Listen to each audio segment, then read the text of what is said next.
제가 오늘 출애굽기 14장 10절부터 31절을 본문으로 삼아서 가만히 서서 하나님의 구원을 보라라는 제목으로 말씀을 전할 때 우리 모두에게, 저 여러분들에게 은혜가 충만한 시간이 되기를 주님의 이름으로 축원합니다. 네.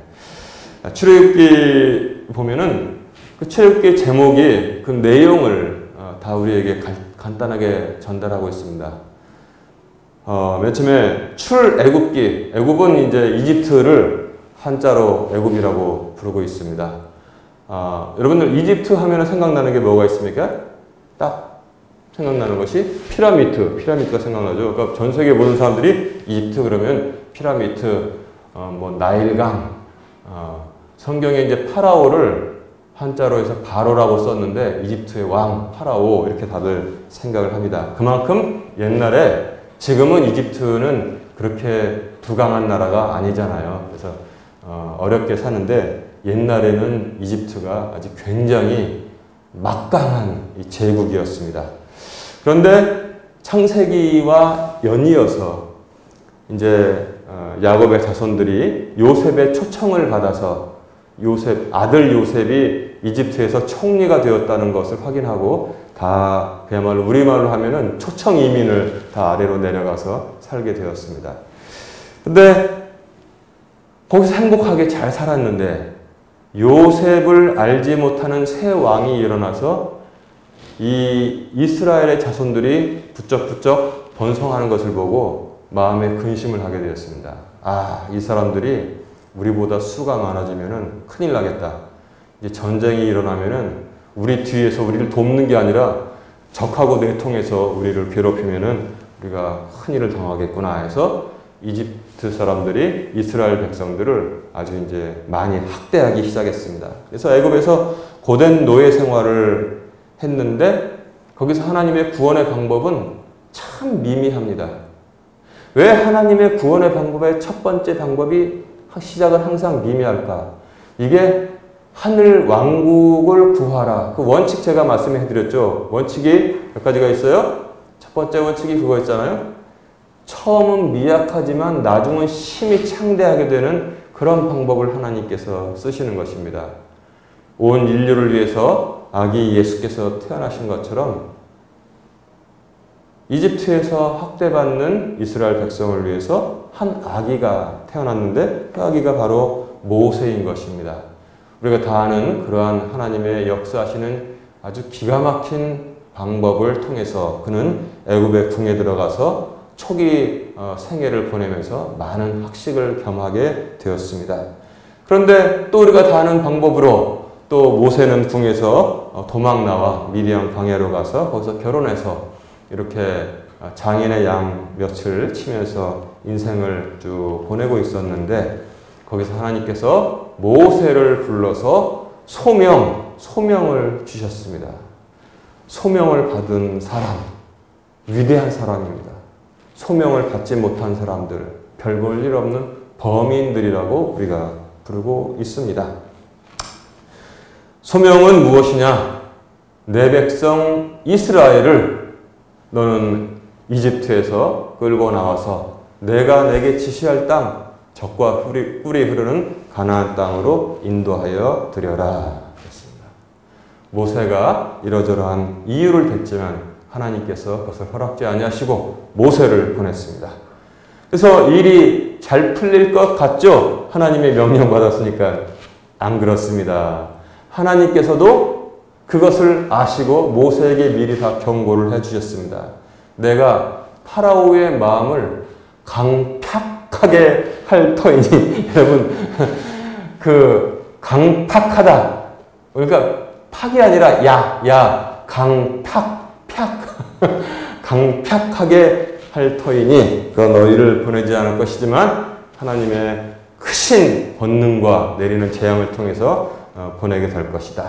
그래서 과연 이집트에 내려갔더니 순순히 백성을 내보내지 않았습니다. 그래서 맨 처음에 나일강 그다음 모든 물이 피로 변하고 그다음 개구리가 올라오고 이가 올라오고 뭐 하는 것 모든 재앙을 내렸는데 그때만 피하면 이 파라오가 그래 소원 들어줄게 하다가 또 마음을 바꾸는데 이 아주 끈질긴 아주 사람이었습니다.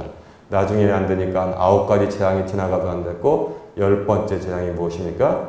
이집트에 사는 모든 이집트 사람들의 가정의 장자를 하나님께서 다 치셨습니다. 그런데 가축의 장자까지 치셨는데 한 집 걸로 이스라엘 사람들이 사는 집이 있으면 그 전날 6월절이 시작됐잖아요. 어린 양을 잡아서 문설주에 이렇게 어린 양의 피를 바르고 허리띠를 동이고 지팡이를 잡고 속히 그 고기를 먹어라. 그렇게 하나님께서 말씀하셨는데 6월절 그 집은 하나님께서 그 피를 보고 넘어가셨습니다. 그게 바로 신약에서 예수 그리스도의 십자가에 흘린 피를 통해서 우리가 구원받았다는 그것을 하나님께서 역사를 또 옛날에 진행하시면서 우리에게 다 예시를 해 주신 것입니다. 똑같은 죄인들이지만 우리는 뭐예요? 예수 그리스도의 피를 우리는 지금 문설주에 바르고 있는 사람들인 것입니다. 그래서 하나님의 사자가 치지 않고 다 넘어 우리는 구원을 받은 감사한 존재가 되었습니다. 그래서 이집트에서 나왔는데 이제 처음에 이제 광야로 나오면서 막 좋아했겠죠. 얼마나 좋아했겠어요. 근데 여기서 어려움에 봉착하게 되는 것입니다. 앞에는 보니까 시퍼런 바다가 있는데 좀 더 나가면 바다 있잖아요. 한번 보세요. 우리가 지금 보는 바다는 그냥 낭만적인 바다잖아요. 요즘 사람들 바다 생각하면 애들 바다 그려라 그러면 전부 다 뭐예요? 백사장에 불가사리 막 별 모양으로 있고 조개 있고 그 다음에 하늘에 갈매기 끼룩끼룩 날아다니고 저기 돛담배 쫙 다니고 그런 낭만적인 바다만 그린단 말입니다. 근데 바다의 무서움을 모르기 때문에 그래요. 바다가 얼마나 무섭습니까? 저 망망대해로 나가보세요. 그 자체가 무서운 거예요, 자체가. 근데 바다가 딱 앞을 가로막고 있었는데 이 바다를 어떻게 건너지 고민할 틈도 없이 뒤를 돌아보니까 먼지가 뽀얗게 저기서 일어나고 있어요. 그게 뭡니까?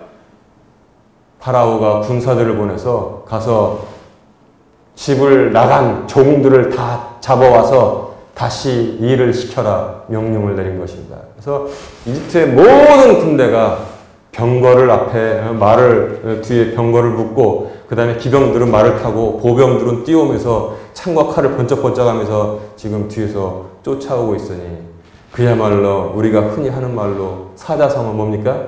진퇴양난이 딱 돼버린 것입니다. 딱 도간에 갇힌 쥐의 꼴이 된 것입니다. 그랬더니 공포와 두려움이 이스라엘 백성에게 엄습했습니다. 그랬더니 그들이 어떻게 했냐면 이 사람들이 한 것을 보세요. 주께 부르짖었으며 또 모세를 향해서 외치기를 이런 말을 했단 말이에요. 아니 이집트에 무덤이 없어서 당신이 우리를 데리고 나와 광야에서 죽게 하느냐. 탁 튀어나온 말이 뭐예요? 원망. 두 번째, 우리를 내버려 두라라고 우리가 얼마나 그랬냐.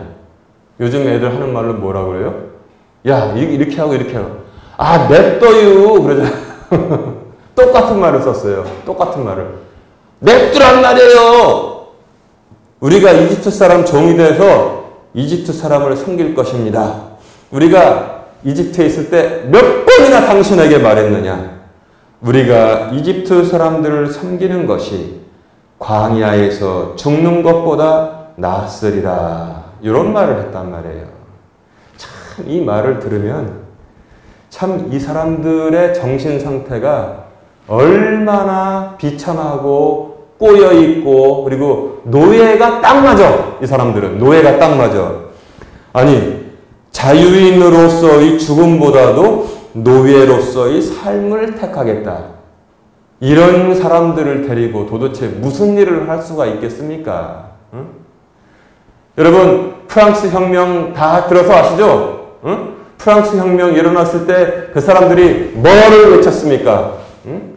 자유가 아니면 죽음을 달라 그랬습니다. 자유가 아니면 죽음을 달라. 이게 진짜 살아있는 인간들의 모습인 것입니다. 자유가 아니면 죽음을 달라! 그랬는데 이 하나님이 택하신 이스라엘 자손들의 입에서 나오는 소리는 무엇이냐? 자유보다는 노예로 살겠다. 자유로운 죽음보다는 노예로 살겠다. 이 말을 그들이 내뱉은 것을 볼 수 있습니다. 그러니까 13절에 모세가 그런 사람들에 대해서 뭐라고 했냐면, 첫 번째, 두려워하지 말라. 두 번째, 좀 가만히 있어라. 가만히 서서 하나님의 구원을 보라 그랬습니다. 바로 이것이 정답인 것입니다. 여러분, 우리가 인생 살다 보면은 아무리 우리가 하나님의 보호하심 안에 있더라도 큰 환난을 겪을 때가 몇 번은 있을 것입니다. 그때 우리가 무엇을 해야 되느냐? 간단해요. 첫 번째는 무엇이냐? 두려워하지 않는 것. 두려워하지 않는 것. 두 번째는 좀 가만히 있는 것. 가만히 서서 하나님의 구원하심을 바라보는 것입니다. 이것이 바로 제대로 된 믿음이 그 안에서 역사하고 있다면 비록 그가 큰 환난을 만났을지라도 첫 번째는 두려워하지 않고, 아멘! 두려워하지 않을 수 있습니까? 두려워하지 않고, 두 번째 좀 가만히 있는 것입니다. 가만히 서서 하나님의 구원을 바라보는 것입니다. 아주 간단해요. 자, 그러니까 15절에 하나님께서 모세에게 말씀하시기를, 자, 여기 굉장히 의미심장한 말을 합니다. 내가 어찌하여 내게 부르짖느냐 그랬습니다. 어찌하여 내게 부르짖느냐. 어떻게 보면 부르짖는 건 당연한 건데 오히려 하나님께서 이유를 물어보십니다. 왜 어찌하여 내가 나에게 부르짖느냐. 두 가지를 해라 그랬습니다. 첫째, 그들이 앞으로 나가게 해라. 앞으로 계속 나가게 하라.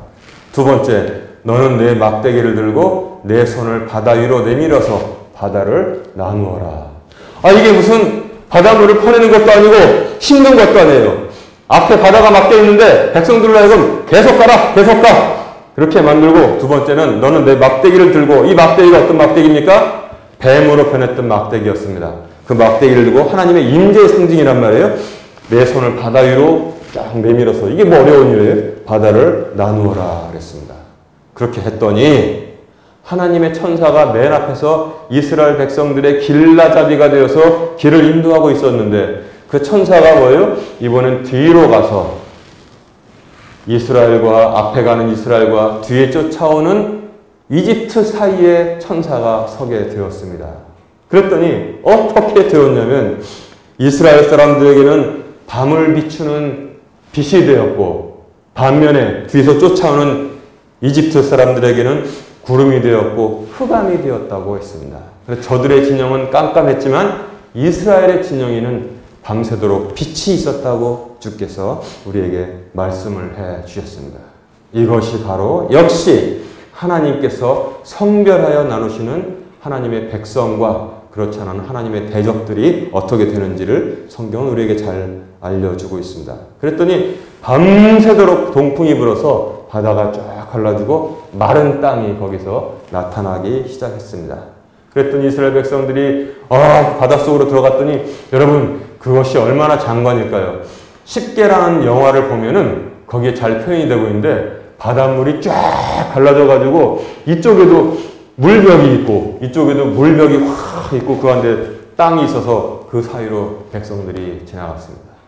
그랬더니 이집트의 기병들이 보니까 세상에 엄청난 일이 일어났네.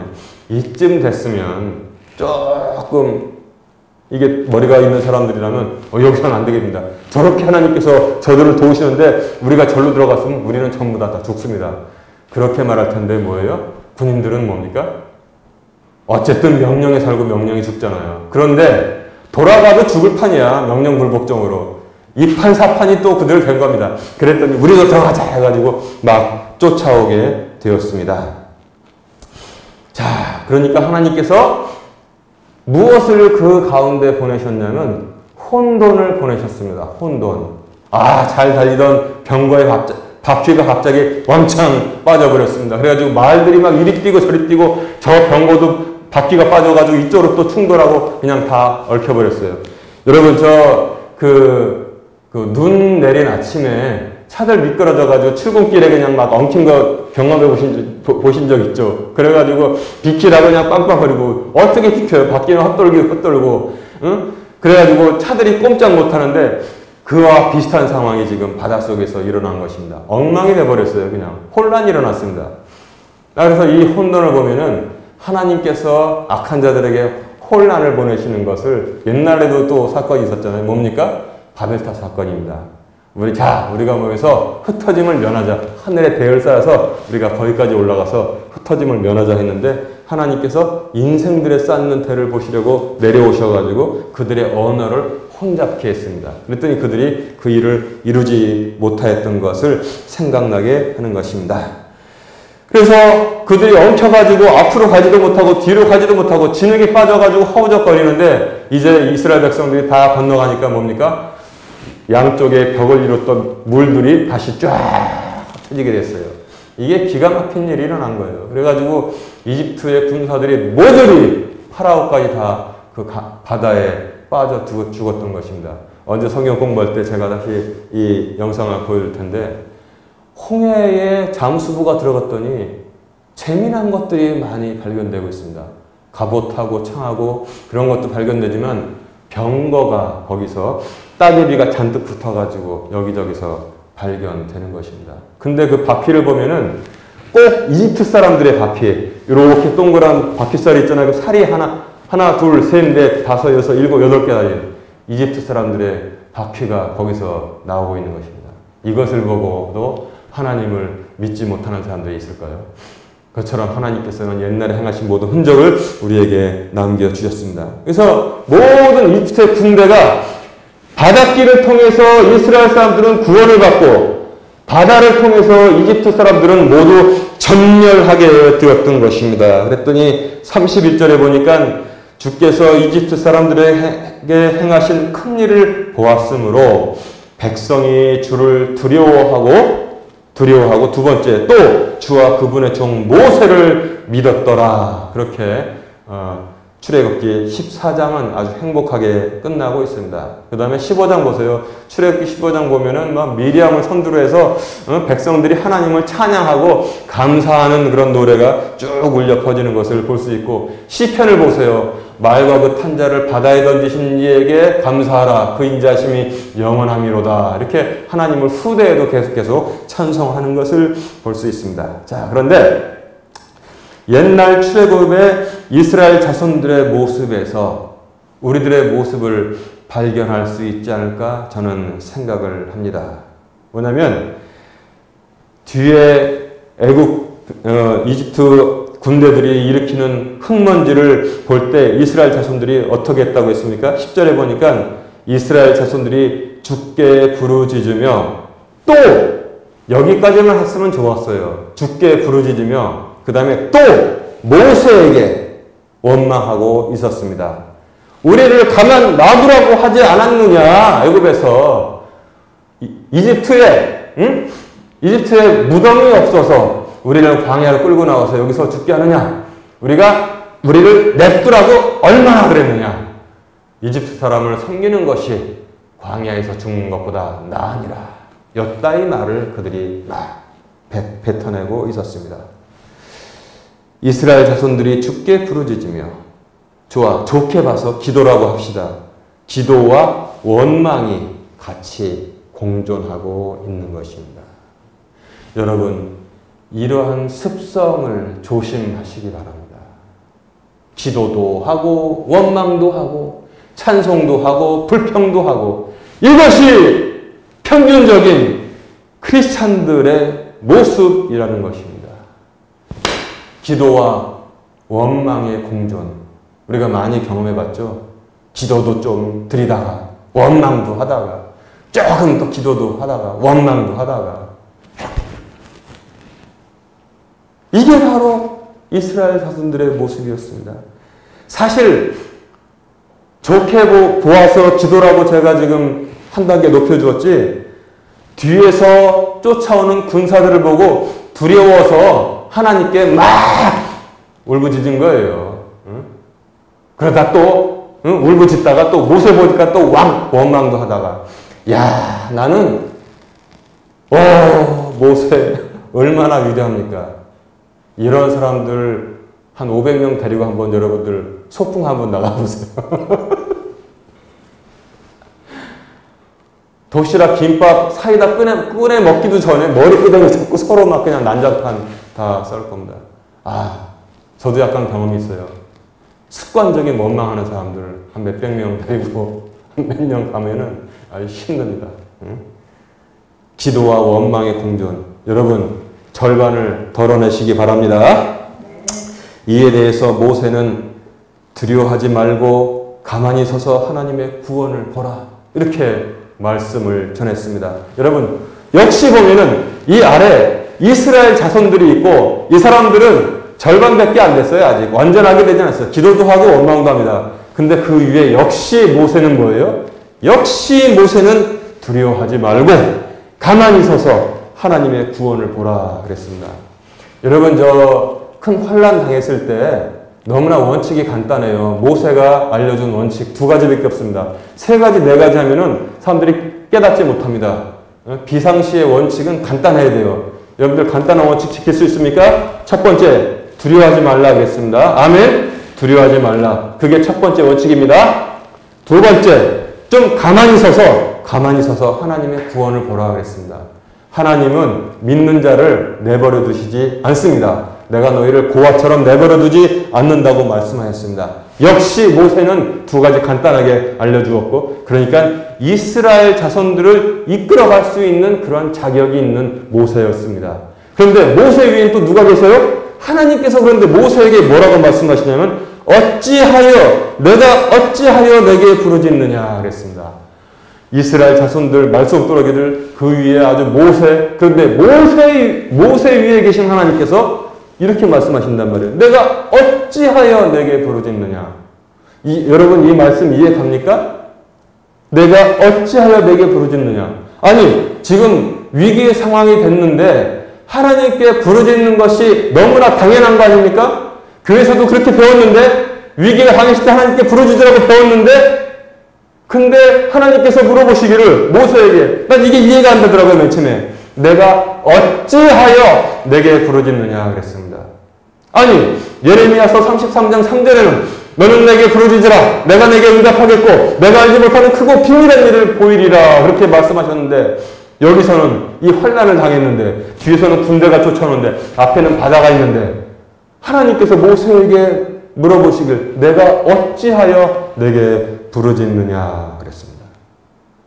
백성들을 앞으로 나가게 하고 바다에 빠져 죽으라고요. 그 다음에 빠져 죽으면 안 되니까 너는 내 막대기를 들고 내 손을 바다에 이렇게 해서 바다를 둘러 갈라라 그랬습니다. 이게 기가 막힌 일이에요. 바다를 갈라라 그랬습니다. 백성들 계속 앞으로 가게 하고 바다를 갈라라 막고 있으니까 이게 하나님께서 모세에게 하실 수 있는 말씀인 줄로 믿습니다. 예. 보통 어떻게 창조 주시니까 바다를 갈라라 그러지. 응? 보통 신 같으면 어떻게 해요? 응? 말도 못하지만 뗏목 만들어서 빨리빨리 건너라. 헤엄칠 수 있는 사람은 매달고 가라. 이렇게 했을 텐데 하나님께서 계속 앞으로 가게 하고 그 다음 너는 막대기를 들고 내 손을 바다 위로 펴서 바다를 갈라라 그랬습니다. 제가 옛날에 학교 다닐 때 아주 우스운 농담이 있었습니다. 우스운 농담이 있었어요. 그게 뭐냐? 퀴즈를 냅니다. 친구들이.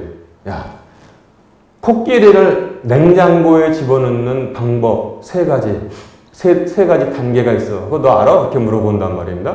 그러면 코끼리를 냉장고에 집어넣어? 코끼리를 일단 미안하지만 토막을 내야 되나? 끔찍한 얘기지만 그 다음에 차곡차곡 냉장고에 넣어야 되나? 그러면 답이 아니에요. 친구 왈 1. 냉장고 문을 연다. 2. 코끼리를 집어넣는다. 3. 냉장고 문을 닫는다. 그게 답이에요. 그러니까 말도 안 돼 지금. 야 무슨 말이 그러냐니까. 아니 내가 너한테 냉장고 크기가 얼마나 크기란 말을 한 적이 있냐 이거야. 그러니까 어마어마하게 큰 냉장고니까 문을 열고 1. 코끼리 집어넣고 3. 냉장고 문 닫으면 되는 거야. 그러더라고요. 그러면서 또 두 번째 문제 내볼까? 내봐라 그랬더니 낙타를 냉장고에 집어넣는 네 가지 단계가 있대요. 그 네 가지 단계 알아? 그랬더니 낙타는 가보니까 등이 이렇게 돼 있단 말이야. 그러니까 어떻게 좀 손을 좀 봐야 될 것 같아. 등을 어떻게 좀 닦고 그 다음 집어넣는 건가 했더니 그게 아니라니까 1. 냉장고 문을 연다. 2. 코끼리를 빼낸다. 3. 낙타를 집어넣는다. 4. 냉장고 문을 닫는다. 그게 바로 답이라고 하더라고요. 즉 사고에 생각에 제한이 있기 때문에 그 문제를 못 푸는 것입니다. 바로 마찬가지인 것입니다. 하나님께 있어서는 바다를 어떻게 건너지? 바다를 건너는 네 가지 방법. 뗏목을 만든다. 헤엄을 친다. 그런 게 필요 없다는 것입니다. 하나님 보시기에는 내 막대기든 손을 바다 위로 내밀어서 바다를 둘로 갈라라. 아멘. 그것이 바로 하나님으로부터 오는 답인 줄로 믿습니다. 예. 야, 이게 얼마나 당연한 것입니까? 하나님께는 당연한 것이고 인간에게는 기적이라고 부르는 것입니다. 하나님의 당연한 것은 인간의 기적이다. 이것도 여러분 꼭 잊지 마시기 바랍니다. 자, 그랬더니 백성들이 아까 말씀드린 대로 이 홍해를 건넜지 않습니까? 그랬더니 거기서 하나님을 크게 영광 돌리고 찬양을 했는데, 그런데 우리가 또 반성해야 될 건 뭐냐면 환호와 감사가 있었고 그 다음에 또 원망이 있었고 기도하는 그런 반복하는 생활에서 이제는 좀 벗어나라는 것입니다. 환호와 감사, 기도 그것만 있으면 되는 것입니다. 애굽에서 나올 때는 그냥 우리 옆집에 애굽 사람 대뚱이네도 죽었고 소뚱이네도 죽었고 그랬는데 우리 집은 장자도 안 죽고 해가지고 애굽에서 나올 땐 환호하고 감사하다가 무슨 일만 닥치면 죽게 부르짖고 그 다음에 모세 지도자에게 원망하는 그 못된 놈의 습관들이 이들에게서 아직 벗어지지 아니하였는데 우리의 모습이 거기서 발견된다면은 뭐예요? 우리도 이제 고쳐야 된다는 것입니다. 삶에서 하나님께서 인도하시는 것에서 원망이라는 단어를 다 빼버리시기 바랍니다. 그 원망이 우리 삶에 바늘처럼 찔려 있어서 거기서 얼마나 많은 독소를 뿜어내는지 몰라요. 그러니까 원망을 다 뽑아내시기 바랍니다. 그 다음에 31절 보니까 주께서 이집트 사람들에게 행하신 큰 일을 보았으므로 그 사람들이 본다음에 뭐예요? 세상에 어떤 신이 바다를 둘로 가를 수 있느냐? 주를 두려워하며 또 주와 그분의 종 모세를 그때서야 믿기 시작했다고 말하고 있는 것입니다.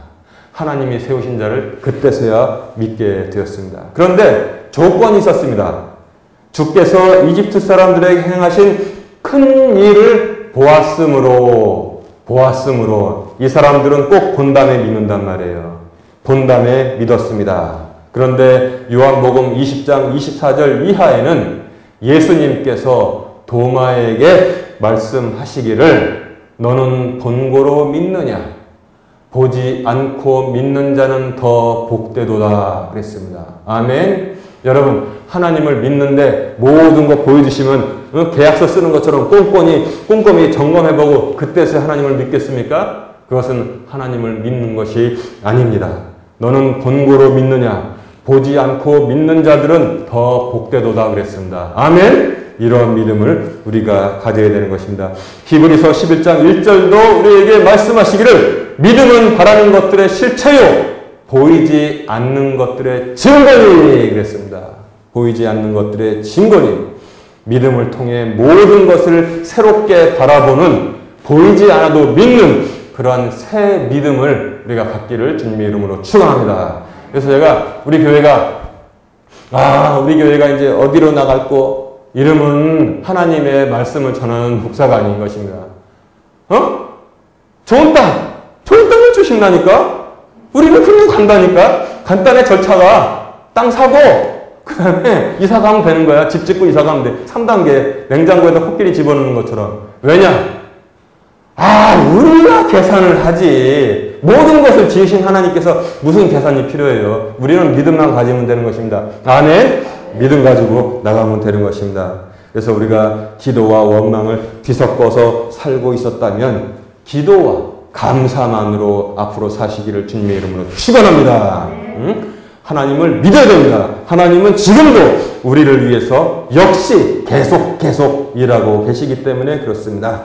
이제 말씀을 정리합니다. 어려움과 고난이 닥쳐옵니까?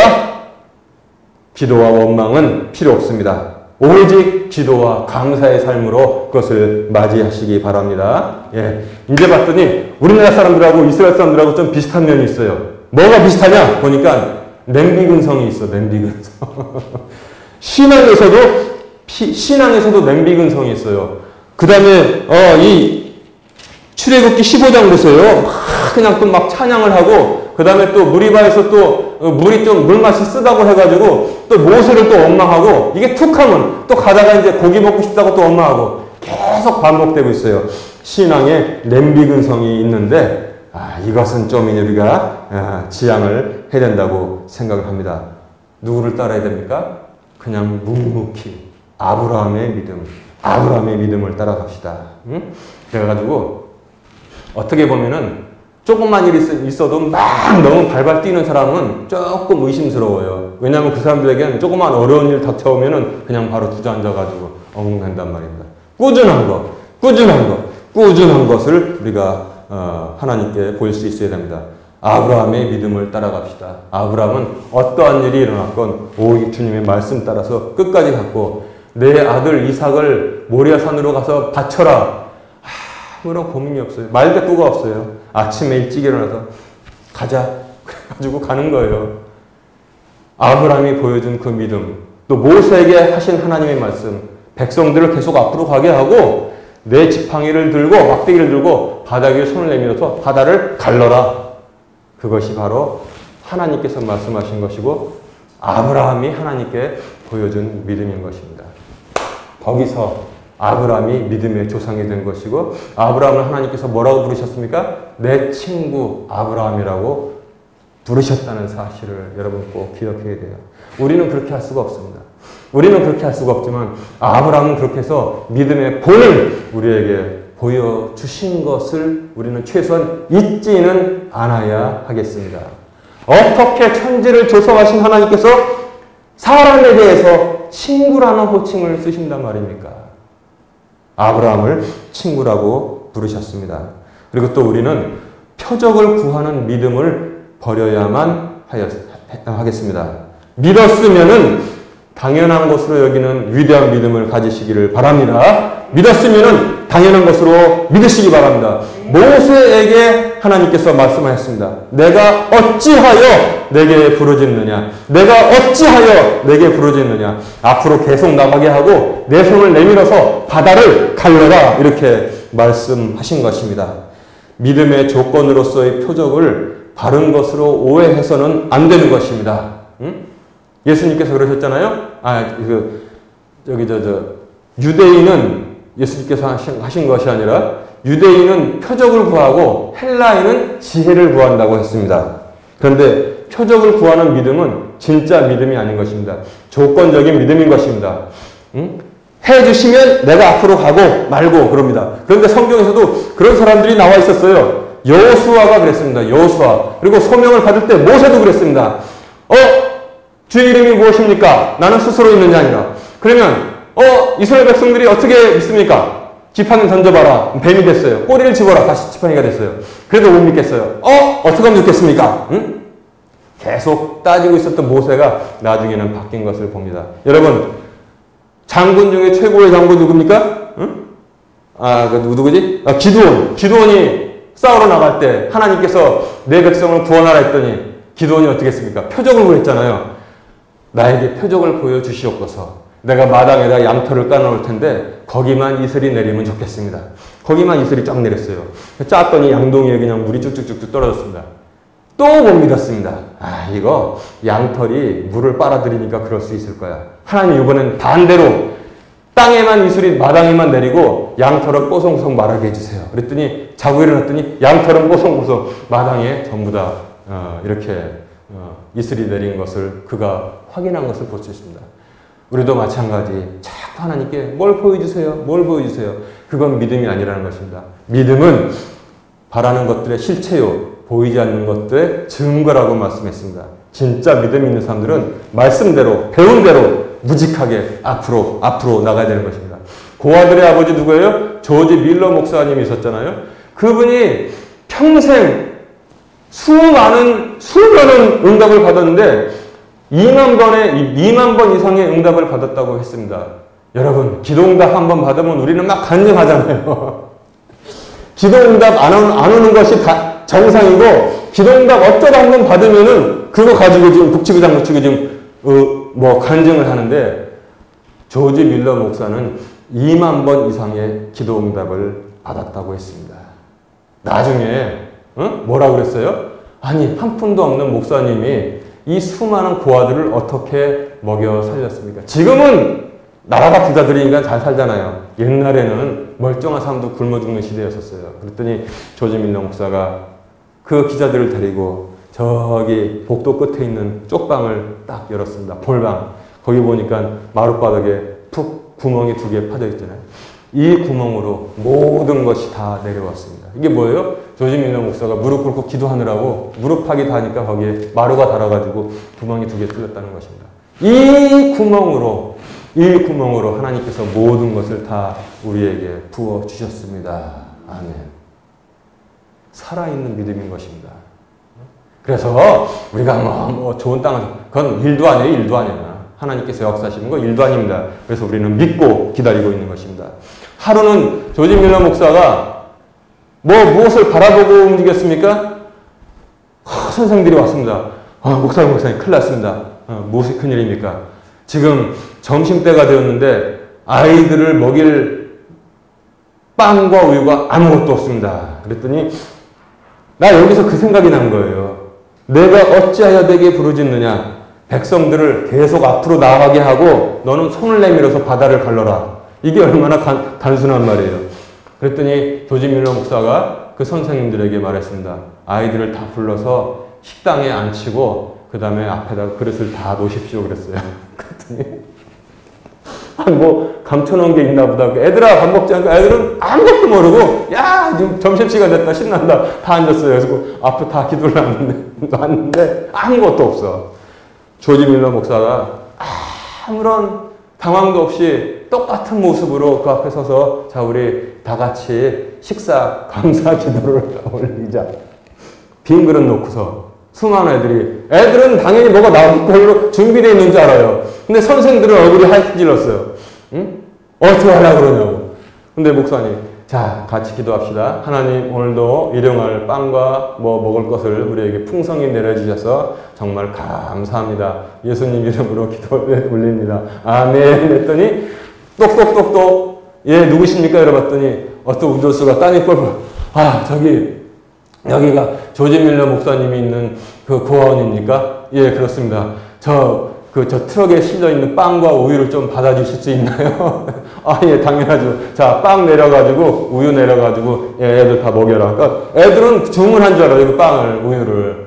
얘기를 들어봤더니, 어디로 빵하고 우유를 배달해야 되는데, 도저히 길을 못 찾아가지고, 뺑뺑뺑뺑뺑 돌다가, 이제 우유가 상하게 돼가지고, 마을 사람들한테 물어보니까, 그거 그러면 저기 조지 밀러 목사님 고아원에 갖다 주시오. 그래가지고 왔다는 거예요. 아멘.